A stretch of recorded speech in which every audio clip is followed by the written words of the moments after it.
Bonjour à tous et bienvenue pour ce webinaire sur la solution Digital Publishing d'Aquafadas. Donc c'est le deuxième webinaire d'une série qui, dans laquelle on va en fait passer en revue différents aspects de notre solution de création de contenu pour tablette. Donc la première session qui a eu lieu il y a 2 jours parlait de création de contenu ad hoc, c'est-à-dire en partant d'une page blanche et en adaptant le contenu à l'écran d'une tablette, donc d'un iPad par exemple. Et dans ce deuxième épisode, entre guillemets, on va regarder ce qu'on peut faire avec des documents déjà préexistants, qu'on ne va pas forcément adapter en termes de format, mais qu'on va essayer de rendre lisible sur une tablette. Voilà, alors j'aurais peut-être dû commencer par me présenter. Je suis Mathieu Kopp, je travaille donc chez Aquafadas et c'est moi qui vais vous guider dans cette présentation. Alors la structure, on va essayer de faire assez court en fait, donc de peut-être prendre une trentaine de minutes, une petite demi-heure pour faire une démo, montrer un certain nombre d'aspects. L'idée étant que vous puissiez ensuite par vous-même aller télécharger la solution et l'utiliser si vous ne le faites pas déjà. Et ensuite, on ouvrira une séance de questions-réponses pour que vous puissiez directement poser vos questions. Donc, on va démarrer. Alors, pour ceux qui sont pas encore familiers de notre solution Digital Publishing, elle se compose donc de 2 extensions pour InDesign. Une première qui permet de gérer vos projets et qui se trouve ici, le gestionnaire de projet, donc qui permet de voir la structure en article d'un projet. On va en créer un pour la démo. Et puis une palette d'enrichissement. Donc ça, c'est les 2 parties, si vous voulez, visibles. Il y a une troisième partie qui est un peu plus invisible, mais néanmoins importante, c'est ce serveur web et de serveur base de données MAMP qui fait partie de la procédure d'installation lorsque vous installez le logiciel et qui va en fait en tâche de fond s'occuper de stocker toutes vos données, donc que ce soit vos projets InDesign, que ce soit les médias associés et que ce soit même les générations que vous faites, c'est-à-dire les fichiers numériques que vous créez, ils sont tous stockés dans la base de données de façon centrale. Voilà. Donc, on va commencer par le gestionnaire de projet. Donc, sur la partie gauche, vous avez donc la liste des projets. Et pour chacun des projets, vous avez en fait la structure du projet sur la droite. Donc, je vais commencer par créer un projet. Donc, je vais lui donner un nom. Alors, l'idée ici, c'est de travailler à partir d'un document qui a vraiment un format un peu à l'italienne, c'est un livre de photos. On est obligé de prendre un document d'exemple. J'espère que vous arriverez à extrapoler par rapport à vos documents à vous, qui peuvent être tout à fait différents, évidemment, qui peuvent être du magazine, qui peuvent être du livre pour enfants, qui peuvent être différentes choses. Là, je pars d'un document qui me permettra d'illustrer un certain nombre de points qui me paraissent importants. Là, j'ai donc donné un nom et je vais choisir le type de projet. Alors, pour l'instant, on appelle ça AVPDF, c'est la formulation qui traduit le fait que ce qu'on va créer, c'est un document qui s'appuiera sur un PDF en sortie, sur lequel on va disposer tous les enrichissements qui auront été faits lors du traitement. Voilà. Donc, c'est ce type de document qu'on va choisir. Voilà, donc je vois à droite la structure de mon projet. Il n'y a pas grand-chose pour l'instant, puisque en fait, ce que me demande le module, c'est maintenant d'importer du contenu. Alors, contrairement à ce qu'on a vu il y a 2 jours où j'avais créé des pages, créé des articles à la main, ici, l'idée, c'est qu'on va en fait aller chercher un contenu qui existe déjà par ailleurs. Donc là, je vais prendre un fichier InDesign que j'ai préparé. Voilà, donc le fichier est chargé et à la fois c'est ce qui se passe lorsque vous voyez cette barre de progression et en fait il y a une opération qui va en fait stocker ce fichier dans cette fameuse base de données pour qu'il soit ensuite référencé là-bas. Voilà, donc ma structure de projet maintenant est un petit peu différente puisque j'ai un article qui contient un certain nombre de pages. Regardez, il y en a 8, voilà, 8 pages.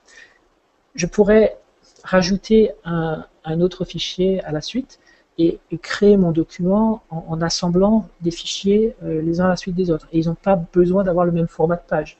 Je pourrais très bien avoir un format de page carré, ensuite un format de page plutôt vertical, peu importe. Le lecteur, lui, saura tout à fait afficher des choses convenablement. Ici, je vais travailler juste avec ce fichier qui contient 8 pages. Voilà. Donc, juste pour revenir rapidement sur le gestionnaire de projet, j'ai donc maintenant un premier projet.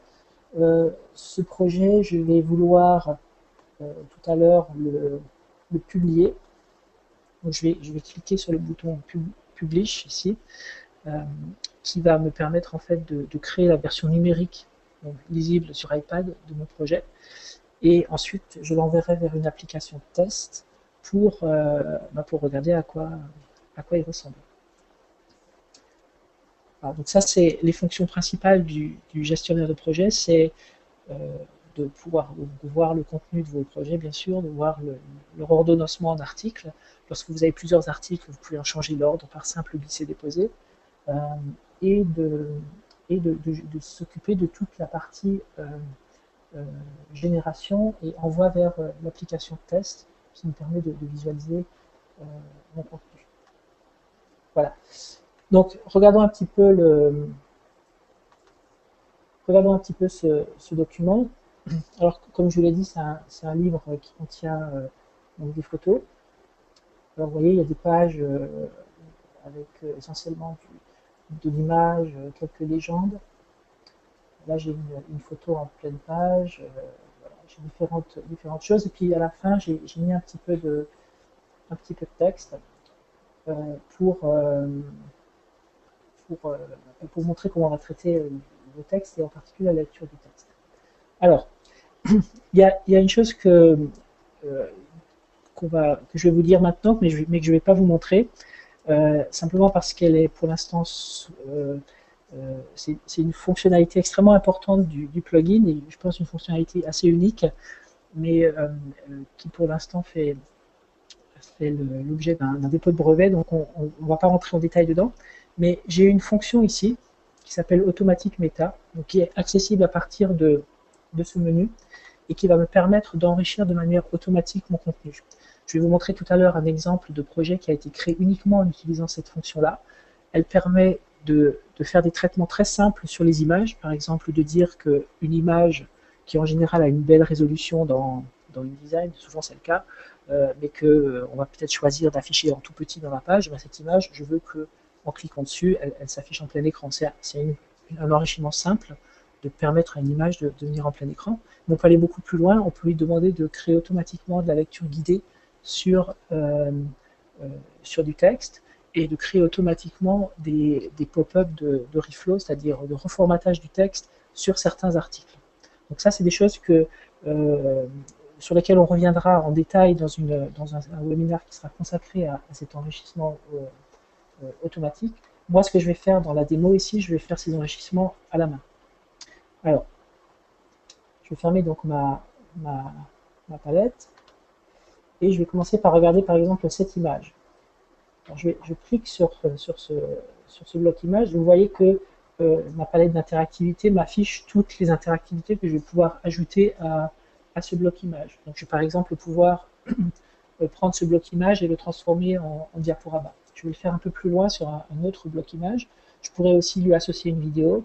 Je pourrais le transformer en bouton pour que, en cliquant dessus, je déclenche une action particulière, etc. Ce que je vais faire sur ce bloc image, c'est que je vais travailler sur un enrichissement de type image. Donc, je vais, en cliquant simplement sur le bouton image, obtenir cet écran qui me permet de définir toute une série d'enrichissements très simples sur cette image. Par exemple, je vais pouvoir rajouter un effet Camber. Je vais pouvoir rajouter le passage en plein écran, ce que je vous ai dit tout à l'heure. Et c'est ce que je vais faire sur ce bloc image ici. Je vais le transformer de telle sorte que je passe en plein écran. Voilà. sur cette image-là, qui est dans la page précédente, je vais faire un autre enrichissement image, qui est cette fois-ci de dire, je vais rajouter un effet Ken-Burn. Donc je vais avoir un effet qui va très légèrement me faire déplacer l'image lorsque j'arrive dessus. Voilà. Et sur cette image-là, je vais faire un autre enrichissement de type image qui va être de dire, je veux en fait, cette image est très belle et j'aimerais pouvoir donner à l'utilisateur la possibilité de zoomer, enfin voilà, de l'agrandir jusqu'à examiner les plus petits détails de cette image. Pour faire ça, je vais donc activer cette option-là, qui s'appelle Use Pan and Zoom, et qui me permet de dire quelle est la taille maximale de l'image que j'autorise l'iPad à manipuler. Vous voyez que là, pour l'instant, j'ai donné une taille de 100 000 pixels de côté. Je vais réduire à 10 000. Je pense que mon image doit faire environ quelques milliers de pixels de côté. Ce que je vais faire, c'est donc permettre à l'iPad de travailler avec une image de très très grand format. Et pour faire ça, il faut en fait créer des petites, un découpage en mosaïque de cette image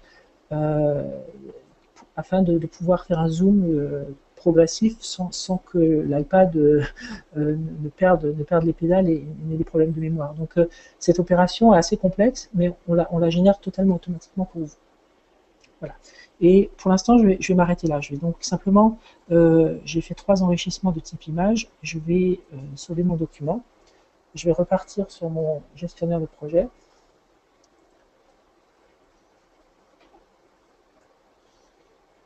Voilà. Et je vais lancer la génération. Alors, cette opération va prendre quand même quelques secondes, notamment parce que j'ai justement donné la possibilité de faire un zoom important sur une image, donc il va générer beaucoup de petites images. Donc pendant le temps que ça travaille, je vais donc simplement vous expliquer ce qui est en train de se produire. D'abord, le plugin va utiliser Photoshop pour faire tous ces traitements d'images. Donc ça veut dire que Photoshop doit exister sur la machine. Mais en général, lorsqu'on a InDesign, on a souvent Photoshop. La raison pour laquelle on utilise Photoshop, c'est qu'on obtient les meilleures qualités possibles dans les passages à l'échelle, dans toutes les opérations qu'on fait sur les images. Voilà. Donc si je passe Photoshop en premier plan, juste, je ne sais pas si vous le verrez sur votre écran, vous voyez qu'il y a un certain nombre de choses qui sont en train de se produire là. On voit des images qui sont en train d'être taillées, retaillées. Donc ça, c'est des images des previews, donc des prévisualisations des pages qui sont en train d'être créées par le logiciel. Et puis là, maintenant, il va s'occuper de toutes les images particulières sur lesquelles j'ai fait des effets. Donc, si vous vous souvenez, cette image-là, un village vu du ciel, en fait, j'avais décidé d'avoir un zoom infini. Et donc là, on voit le logiciel qui est en train de créer toutes les petites mosaïques qui vont permettre d'avoir l'effet désiré. Voilà. Je vais repasser sur InDesign parce que sinon c'est un peu désagréable de voir tous ces clignotements. Voilà. Donc pendant qu'il est en train de faire ça, effectivement, il est en train de travailler toutes les images et d'assembler le fichier final qui est en fait une archive de type zip. Et donc c'est ce qu'on appelle le format AVE, donc c'est un fichier qui a une extension zip, enfin ZAVE, comme zip, AVE zippé, et qui va être restocké dans la base de données. Donc en fait, à aucun moment on me demande de le sauver nulle part, il est simplement stocké et la publication s'arrête, elle me dit qu'elle est complète. Voilà. Donc là j'ai deux options, soit je vais d'abord essayer de voir ce que j'ai généré, donc je vais l'envoyer vers une application de test, ou alors je pourrais, en utilisant cette commande retrieve as, ça me permettra de récupérer le fichier. Et ça, ce sera nécessaire lorsque je voudrais ensuite le mettre dans une application ou le publier. Pour l'instant, ce que je vais faire, c'est que je vais regarder le résultat. Et pour ça, j'utilise une application qui est gratuite sur l'App Store qui s'appelle MyKiosk. Donc, je vais la lancer. Alors, je la lance en fait dans un simulateur qui est une application qui me permet de simuler un iPad, qui fait partie du kit de développement d'Apple. Là. Voilà, donc MyKiosk est là. Alors comme vous voyez, j'avais fait quelques tests avant de démarrer, donc j'ai déjà 3 documents dans MyKiosk. Et maintenant, ce que je vais faire, c'est que je vais envoyer mon nouveau document. Donc je clique sur envoyer vers MyKiosk. Et là, ce que fait InDesign, enfin le plugin, c'est qu'il il va essayer de trouver toutes les instances de MyKiosque qui tournent sur le réseau local. Donc, il a trouvé la mienne, mais vous voyez qu'il y en a d'autres, en fait, qui correspondent en fait aux iPads des différentes personnes ici à Aquafadas qui sont en train d'utiliser le logiciel en ce moment. Donc, si vous avez un iPad et que vous avez MyKiosque installé dessus, il suffit de le lancer et vous verrez votre iPad apparaître dans la liste et vous pourrez l'envoyer sur l'iPad. Moi, je l'envoie ici vers mon simulateur. Voilà, donc là, le projet a été envoyé. Si je retourne dans le simulateur, j'ai maintenant 4 documents. Alors, je vais prendre celui-là, c'est le dernier envoyé. Voilà, donc voilà mon document. Alors, finalement, il est peut-être plus adapté à une prévisualisation en mode horizontal, mais vous voyez qu'on peut être en horizontal, en vertical, le logiciel le gère très bien. Voilà. Donc là, en fait, j'ai donc accès au lecteur qui me permet de naviguer dans les différentes pages. Donc je peux aller directement à une page donnée. Et si vous vous souvenez, c'est l'image sur laquelle j'avais créé un zoom infini. Donc si je double-clique dessus, je me retrouve donc avec l'image en plein écran et je vais pouvoir zoomer de façon très importante dans cette image pour aller examiner toutes sortes de détails. Voilà. Cette image, il me semble, juste fait un enrichissement qui permettait de passer en plein écran. Voilà, je peux passer en plein écran. J'ai un niveau de détail qui est plus restreint. Ça, c'est mon niveau de zoom maximal, alors qu'avant, vous avez bien vu que je pouvais zoomer de façon beaucoup plus conséquente. Voilà. Alors là, il y a un effet Ken Burn, mais il est très léger, donc on le voit pas forcément de façon extrêmement apparente sur le simulateur.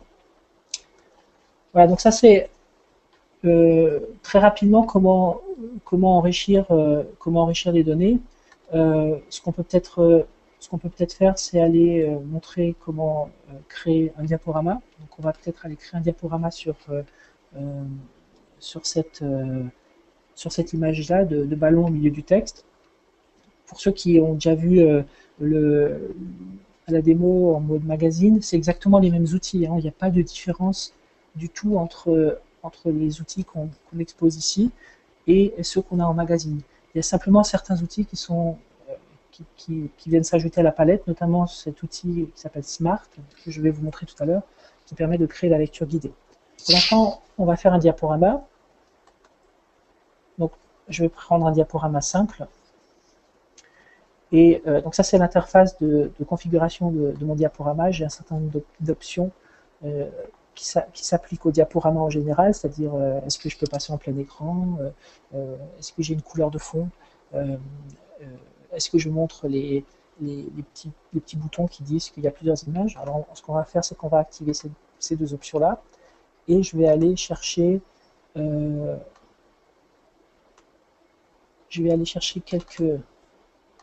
quelques images. Voilà.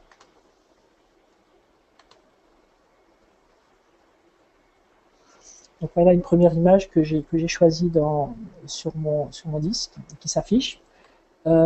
Si vous arrivez à le voir, il y a effectivement un rectangle de rognage qui s'affiche par-dessus l'image et qui me permet de centrer, de cadrer la portion de l'image que je vais voir dans le rectangle de ma page.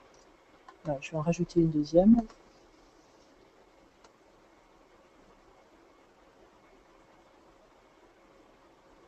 Alors, l'interface s'affiche en anglais, mais je vous rassure, l'ensemble des extensions ainsi que la documentation. Pour ce qui est de l'extension, je crois que c'est déjà le cas, elle est disponible en français, et la documentation, si ce n'est pas encore le cas, ce sera dans les jours ou les semaines qui viennent. Donc, voilà. Donc pareil, je peux choisir pour cette image ma zone de rognage, je peux rajouter une légende. Voilà. Dire si je veux voir par exemple la légende uniquement en plein écran, et je peux ajouter des actions. Alors les actions, c'est un système qui est en fait que vous retrouverez dans la plupart des composants et qui permet d'ajouter, enfin, ou de déclencher des actions, donc des comportements, des événements, lorsque l'utilisateur, en général, tape avec les doigts, mais ça pourrait aussi être l'utilisateur qui fait un geste de défilement pour passer d'une diapo à l'autre. Donc là, par exemple, je suis dans un diaporama. Mon interface d'action, elle a deux petits panneaux. Un premier panneau qui dit ajouter des actions au scroll, donc des actions de défilement, et là, ajouter des actions lorsqu'on tape sur l'image. Donc moi, je vais créer une action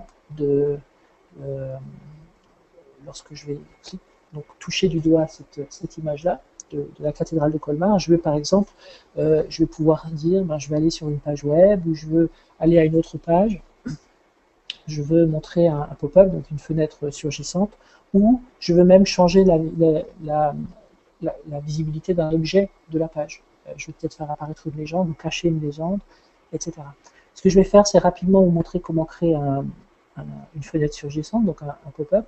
Donc je clique sur créer, et vous voyez que l'interface en fait me permet de rajouter plusieurs actions. Je pourrais très bien en rajouter une autre, de telle sorte que lorsque je tape sur l'image, à la fois je fais apparaître un pop-up, et puis je fais autre chose. Alors il faut faire un peu attention parce qu'on peut évidemment créer des comportements qui ont pas beaucoup de sens, donc ou même créer des cycles où on déclenche une action qui redéclenche une autre action, donc il faut être un peu prudent, mais on est tout à fait capable de faire des choses tout à fait intéressantes. Donc là, je vais créer donc une fenêtre surgissante en plein écran, et je vais choisir ce que je vais y mettre à l'intérieur. Donc vous voyez que je pourrais mettre un film à l'intérieur, ou un autre diaporama, ou un morceau de texte que je vais faire apparaître de façon reformatée. Pour l'exercice, je vais en fait choisir de faire apparaître un pop-up avec une page web. Donc là, je choisis sa largeur, 800 pixels, sa hauteur, je vais mettre 500. Voilà. Et puis je vais taper un URL. Alors, soit j'utilise donc une page web qui existe, enfin qui est online, donc, en utilisant cette option online, soit j'ai en fait sur mon disque un morceau de code HTML que j'aimerais inclure dans cette publication. Et ça vous permet de faire des choses extrêmement puissantes, notamment, par exemple, dans le cas de magazine, vous voulez remplacer une publicité statique par un bout de code HTML5 qui serait animé, par exemple. Et dans quelques semaines, Aquafadas va annoncer un produit de création de bannières en HTML5, de bannières animées extrêmement simples d'utilisation, qui vous permettra de créer des pubs ou toutes sortes d'animations, ça ne fait pas forcément une pub, et de l'inclure. Donc là, supposons que j'ai créé dans un dossier un bout de code HTML, je vais pouvoir sélectionner mon dossier et pointer sur le fichier HTML à l'intérieur de ce dossier qui contient le démarrage de mon animation. Voilà. Ici, pour l'exercice, je vais choisir d'aller sur le web. Alors évidemment, là, on a un pop-up qui va ouvrir une page web, mais qu'est-ce qui se passe si je ne suis pas connecté? Donc l'idée, c'est qu'on vous permet de suppléer une image alternative que je vais aller pouvoir chercher sur un fichier. Je vais même pouvoir lui rajouter des effets qui va faire que lorsque je tape sur mon image, l'action va bien se déclencher, le pop-up va bien s'ouvrir, mais je verrai une chose contrôlée, quoi. Et cette chose contrôlée, ça peut être un pictogramme qui dit vous devez être connecté pour accéder au contenu, par exemple. On peut faire ce qu'on veut. Voilà. Donc j'ai créé mon action HTML. Très bien, donc voilà mon enrichissement. La dernière chose que je vais vous montrer, donc on vient de créer un diaporama, la dernière chose que je vais vous montrer, c'est ce qu'on peut faire au niveau du texte. Si je prends par exemple ces deux pages de texte qui finissent mon article, j'aimerais pouvoir en rendre la lecture aisée. Et pour ça, on a une fonction qui permet en fait de rajouter un comportement de lecture guidée, qui est en fait un système intelligent qui va vous faire passer d'une zone à une autre, d'une colonne à une autre, en fonction de votre facteur de zoom, en fonction de votre orientation d'écran, etc. Pour créer ça, il suffit de sélectionner le texte, de choisir Smart, et ensuite d'aller rajouter des blocs à cette lecture. Donc par exemple, si je vais sur Smart, je rajoute un item, je sélectionne ce bloc-là, je vais rajouter un autre item, je sélectionne. Alors ça peut être assez fastidieux de le faire comme ça à la main, C'est pour ça que la fonction automatique que j'ai pas voulu vous montrer vous permettra de le faire de façon complètement automatique, à partir des stories que vous aurez construit dans InDesign. Donc là, je vais rajouter un autre item, que je vais aller chercher sur la page suivante. Vous pouvez mettre des images aussi, vous pouvez mettre toutes sortes de choses. Voilà. Je vais juste rajouter encore les blocs finaux. Voilà. Donc vous créez de façon, vous créez complètement la mécanique de lecture. Voilà. Je vais m'arrêter là et je vais relancer la génération. Alors pour aller un tout petit peu plus vite à la génération, je vais enlever le...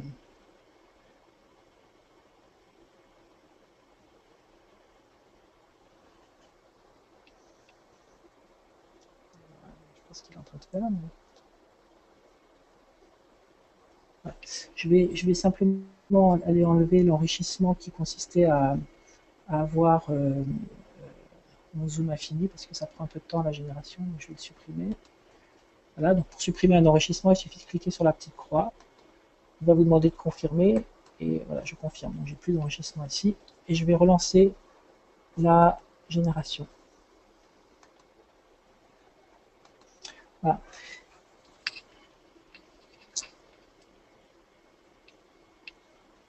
Alors, il y a un aspect que j'ai pas montré, mais que je vais évoquer pendant que ça génère, c'est que vous pouvez très bien, à partir du gestionnaire de projet, je ne sais pas si vous arrivez à voir à côté de l'onglet Publish, il y a un petit bouton qui s'appelle Réglage de projet, Project Settings. En fait, cet onglet vous permet d'accéder à des préférences qui vont configurer le lecteur, c'est-à-dire la liseuse qui va lire votre projet.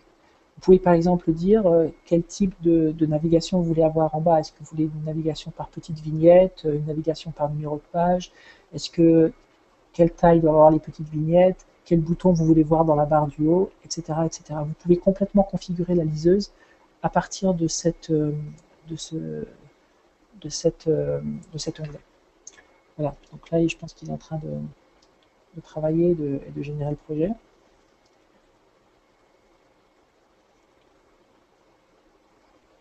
Voilà, il l'envoie dans la base. Voilà, en train de travailler sur les images.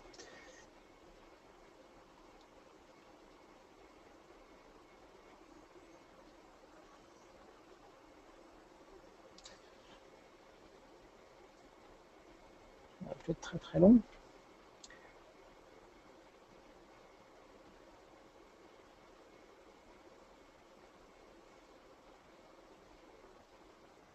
Voilà. Donc je vais réenvoyer mon projet dans MyKiosque qui tourne toujours. Ok. Et voilà.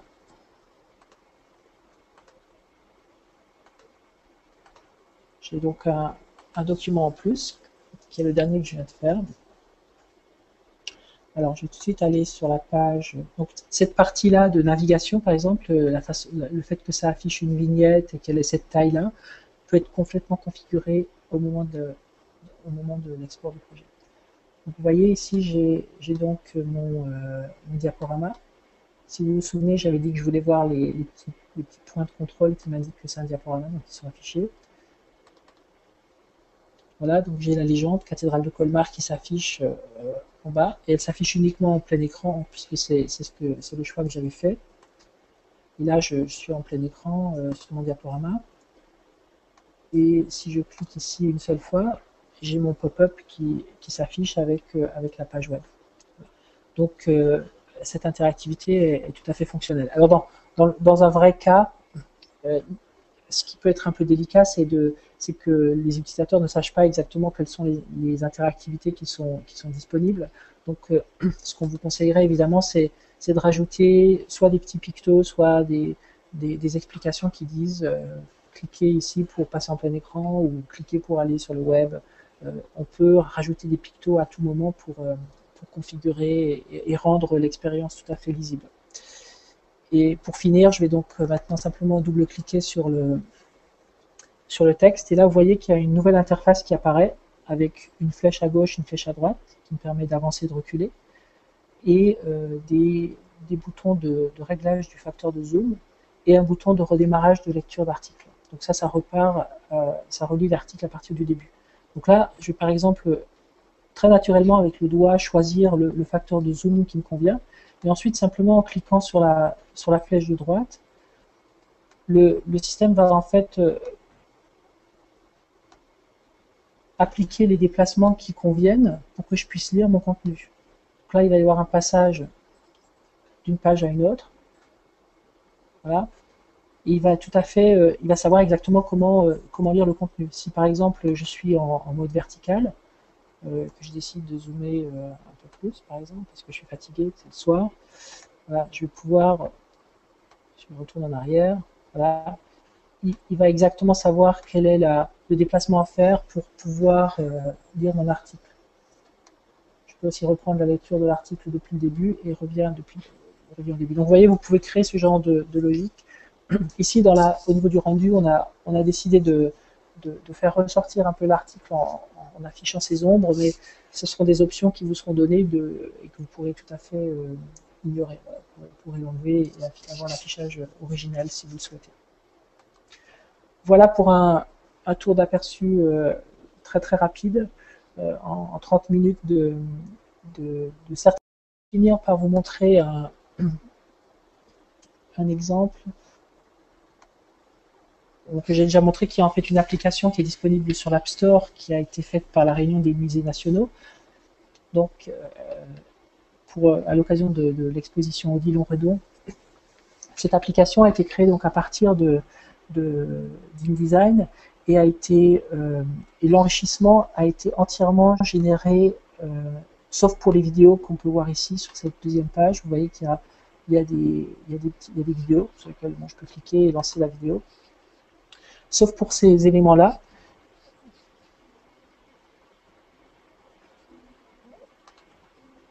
Voilà.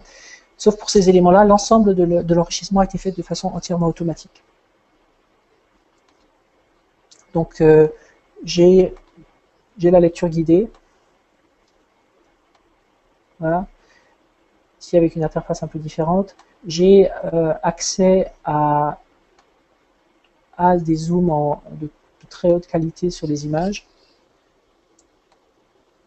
Voilà, on peut voir les coups de pinceau de l'artiste. Donc, ce genre de choses peut être fait de façon complètement automatique en associant un enrichissement de type image, pan and zoom sur chacune des images du document. Et en plus, on a aussi des petits reflows qui nous permettent de mieux lire certaines légendes, par exemple, si on ne veut pas zoomer. Voilà, donc, il y a toutes sortes de choses qui peuvent être créées de façon automatique. Et ce qui est intéressant dans cet exemple, qui est un vrai exemple d'une application qui est distribuée sur l'App Store et qui contient qu'un seul document, mais cette application a été créée en une demi-journée. Donc, ça vous donne un petit aperçu des possibilités et surtout de la qualité finale. Voilà.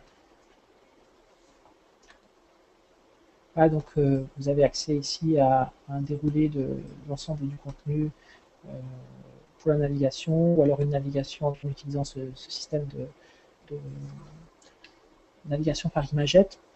Tout ça peut être configuré à partir d'InDesign au moment de l'export final. Voilà, donc je vais m'arrêter. Voilà, merci en tout cas pour votre attention.